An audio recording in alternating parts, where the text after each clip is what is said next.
নমস্কার, কেমন আছেন আপনারা সবাই? আশা করি ভালো আছেন। লক্ষ্মীর সাধারণ রান্নাতে আপনাদের সবাইকে স্বাগত। আমি আজকে একটা নতুন রেসিপি নিয়ে চলে এসেছি। বেগুনের বাহারি রান্না করব।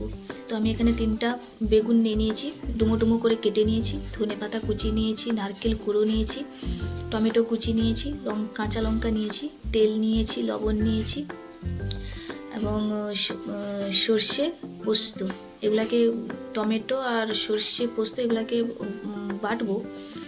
তার আগে আমি বেগুনটাকে মশলা, হলুদ, লবণ আর চিনি মাখিয়ে রেখে দিই। দেখতেই পাচ্ছ আমি এখানে বেগুনে লবণ, হলুদ আর চিনি মাখিয়ে রেখে দিয়েছি। এরপরে আমি মশলাগুলোকে বেটে নিয়ে আসবো। এখানে আমি টমেটো বাটবো, সর্ষে বাটবো, পোস্ত বাটবো। দেখতেই পাচ্ছ মশলাগুলোকে আমি খুব ভালোভাবে বেটে নিয়ে এসেছি। এবারে আমি বেগুনটাকে যে মাখিয়ে রেখেছিলাম এটাকে ভাজবো তেলে। কড়াতে তেল দিয়ে দিয়েছি, সর্ষের তেল। এবারে এটাতে বেগুন দিব।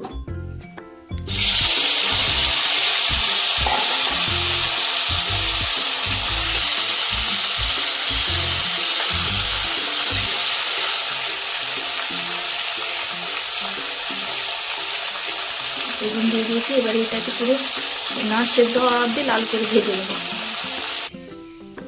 দেখতেই পাচ্ছ আমি এখানে বেগুনগুলোকে একদম বাদামিভাবে ভেজে নিয়েছি। এবার আমি এই কড়াতে এই তেলেই দিব আমি সর্ষে বাটা।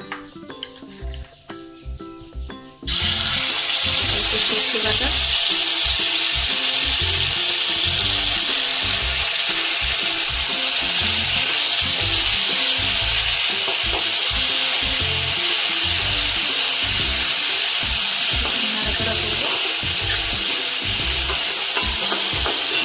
তারপরে দেবো আমি পোস্ত বাটা।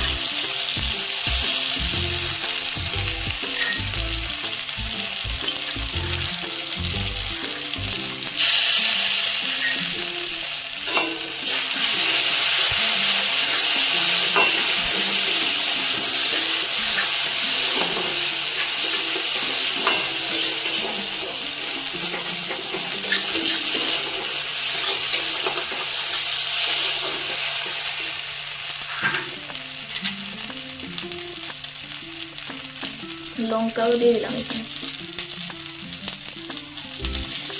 এখন কিছু লঙ্কা দিয়ে দিচ্ছি, তারপর শেষে আমি লঙ্কা দেবো তরকারিটা হয়ে গেলে। আজ ঘরে নিরামিষ, তাই নিরামিষের উপরে এই তরকারিটা রান্না করছি আর কি।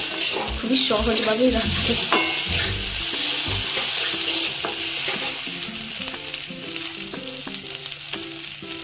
তারপর দেব টমেটো বাটা।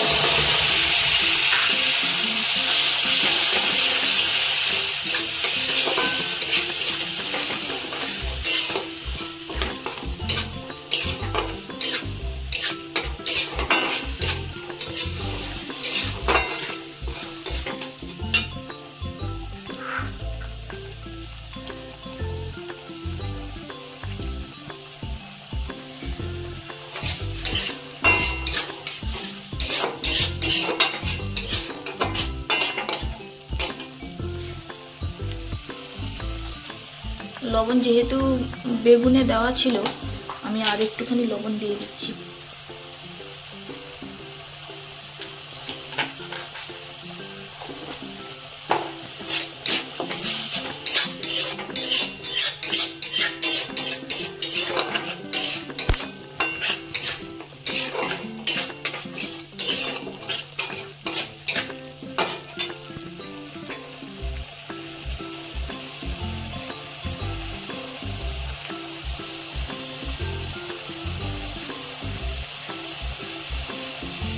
এবার আমি এতে সামান্য ধনেপাতা কুচি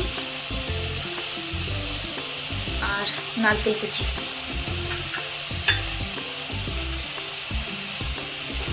এখন একটু একটু করে দিচ্ছি, তারপর শেষে আমি দেবো আবার।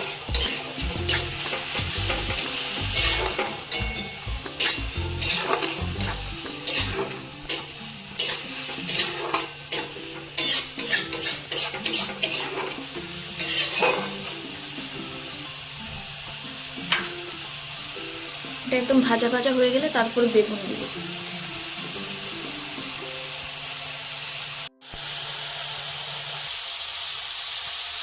দেখতেই পাচ্ছ আমি মশলাতে সামান্য জল দিয়ে আর একটু নেড়ে ভাজা বেগুনগুলো দিয়েছি।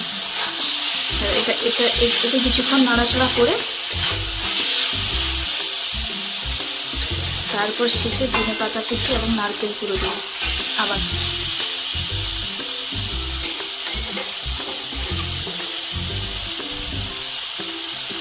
এই রান্নাটা খুবই স্বাদের হয়, কিন্তু আমি এর আগে একবার রান্না করে এরকম খেয়েছি।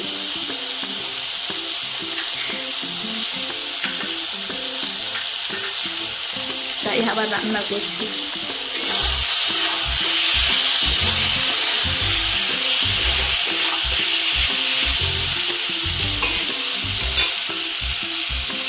এবার এতে আবার আমি ধনেপাতা কুচি, কাঁচা লঙ্কা এবং নারকেল কুড়ো দেব।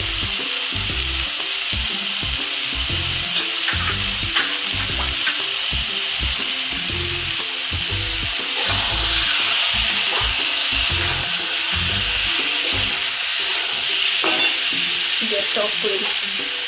হয়ে এসছে আমাদের তরকারিটা রান্না শেষ।